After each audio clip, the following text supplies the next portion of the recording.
नमस्कार। Bits and news 24x7 में आप लोगों को स्वागत है।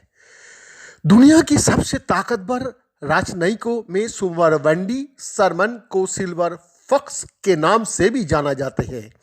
इसका दो वजह है, एक तो उनके बर्फ से सफेद बाल और दूसरा चालाकी से समझौते कर लेने का उनका स्टाइल। वेंडी ने यूरोप में हो रही रूस अमेरिका वार्ता का नेतृत्व किया। शर्मन अमेरिका की उप विदेश मंत्री है। ये अमेरिका का विदेश मंत्रालय का शीर्ष पदों में से एक है। शर्मन ने इस सप्ताह रूस के राजनयिकों से मुलाकात करके यूक्रेन के मामले पर चर्चा की, जहां दांव पर बहुत कुछ लगा है। रूस के राष्ट्रपति व्लादिमीर पुतिन ने यूक्रेन की सीमा के पास 1 लाख के करीब रूसी सैनिक तैनात किए हैं। यूक्रेन की रूस की आक्रमण का डर है और पश्चिमी देशों ने रूस को ऐसा ना करने के लिए चेतावनी दे रहा है। अमेरिकी अधिकारियों की उम्मीद है कि वो रूस के राजनयिकों से वार्ता के जरिए संकट का समाधान कर लेंगे। शर्मन पूरा झूल लगा रही है। वाशिंगटन में वो अपने तेवर के लिए चर्चित है। उन्होंने इससे पहले कई मुश्किल परिस्थितियों का सामना भी किया है। राष्ट्रपति बिल क्लिंटन की कार्यकाल के दौरान उन्होंने उत्तर कोरिया का साथ समझौते करने की कोशिश की थी। यह समझौता उत्तर कोरिया के परमाणु हथियार कार्यक्रम को रोकने के लिए तैयार किया गया था। 2011 में उन्होंने ईरान से परमाणु समझौते पर वार्ता कर रही अमेरिका टीम का नेतृत्व किया था। तब बराक ओबामा राष्ट्रपति थे। उन्होंने ईरान और 6 शक्तिशाली देशों के बीच परमाणु समझौता कराने का अहम भूमिका निभाई है। अमेरिकी और ईरान के अलावा इस समझौते में फ्रांस, ब्रिटेन, चीन, रूस और जर्मनी भी शामिल थे। पूर्व राष्ट्रपति डोनाल्ड ट्रंप ने बाद में अमेरिका को इस समझौते से अलग कर लिया था और यह समझौता लगभग टूट गया था। अब इसे फिर से जीवित करने का प्रयास किया जा रहा है। एक समय शर्मन ने कहा था कि जब वो वार्ता कर रही होती है तब एक महिला होने के वजह से उन्हें कोई मुश्किल नहीं आती है। हालांकि ईरान में महिलाओं और पुरुषों के आपस में वार्ता करने को लेकर सख्त नियम लागू है। इस वार्ता के बारे में शर्मन ने कहा था, जब मैं ईरानियों के सामने बैठी थी तब मैं संयुक्त राज्य अमेरिका थी और शायद एक महिला के रूप में मैं ऐसी बात कह देती हूँ जो बहुत सख्त नहीं लग रही होती है, लेकिन जब मैं सख्त होती हूँ और फिर नरम हो जाती हूँ तो उससे गहरा प्रभाव पड़ता है, क्योंकि ये अप्रत्याशित होता है। 72 वर्षीय शर्मन की बाल छोटे हैं और वार्ता की माहौल सख्त होने के बावजूद वो हमेशा अच्छी तरह तैयार दिखती है।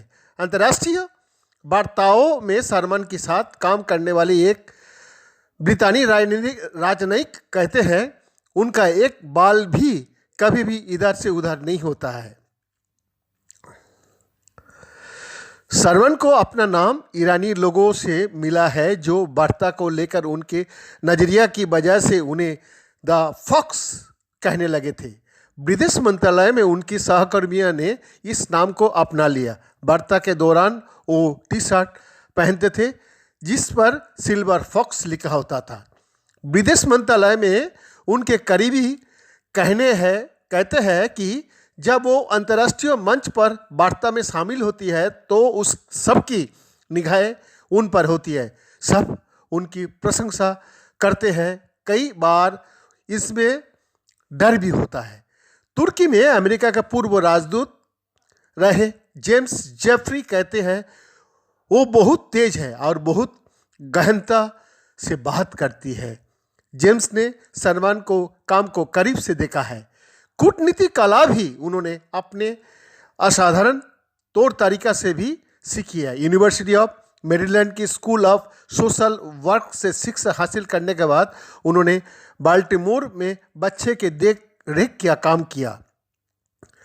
1990 के दशक में वो उत्पीड़न का शिकार बच्चे को मामले पर काम करती थी, लेकिन ऐसे बच्चे के लिए की जा रही कोशिश से असंतुष्ट थी। ऐसे में व्यवस्था के बदलने के लिए वो एक सामुदायिक कार्यकर्ता बन गए। बाद में उन्हें प्रांत की बाल कल्याण विभाग का निदेशक के तौर पर नौकरी मिल गई और उन्होंने एक राजनीतिक व्यक्ति की प्रतिष्ठा हासिल कर ली। वो बाद में राष्ट्रपति क्लिंटन के प्रशासन का हिस्सा बनी। वो राजनीतिक मामले की पहली महिला अंडर सेक्रेटरी थी। इस सप्ताह वो अपनी कला की परीक्षा करने जा रही है।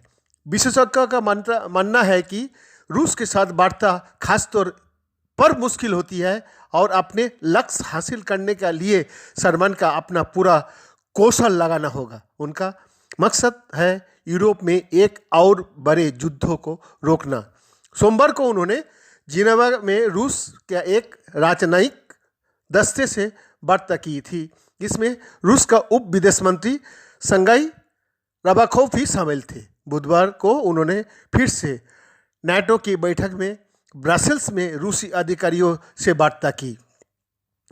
रूस की कई मांगे हैं। अमेरिका अधिकारियों के ये मानना होगा कि वो पूर्वों की दिशा में नाटो के सेनाओं को नहीं बढ़ाएंगे। रूस ये भी चाहता है कि अमेरिकी अधिकारी ये गारंटी दे कि यूक्रेन को नाटो का हिस्सा नहीं बनने दिया जाएगा। ऐसे में रूस और अमेरिका की बातचीत में गतिरोध आ गया है। बात आगे बढ़ती नहीं दिख रही है। जिनेवा में वार्ता के बाद सरमन ने पत्रकारों से कहा था, हम अपने बात पर टिके रहे। यूरोप में चल रही वार्ता दोनों ही पक्ष के लिए चुनौतीपूर्ण है। रबाकोव ने पत्रकारों से कहा कि सरमन के साथ उनकी वार्ता उपयोगी और उत्साहवर्धक रही है। उन्होंने कहा, वार्ता मुश्किल थी, लंबी थी, बहुत पेशेवर थी, गहरी, ठोस और बिना धार के कुछ करने का प्रयास था। वैद्यनाथ दास का रिपोर्ट, बीरसा न्यूज़ 24 अनुसार।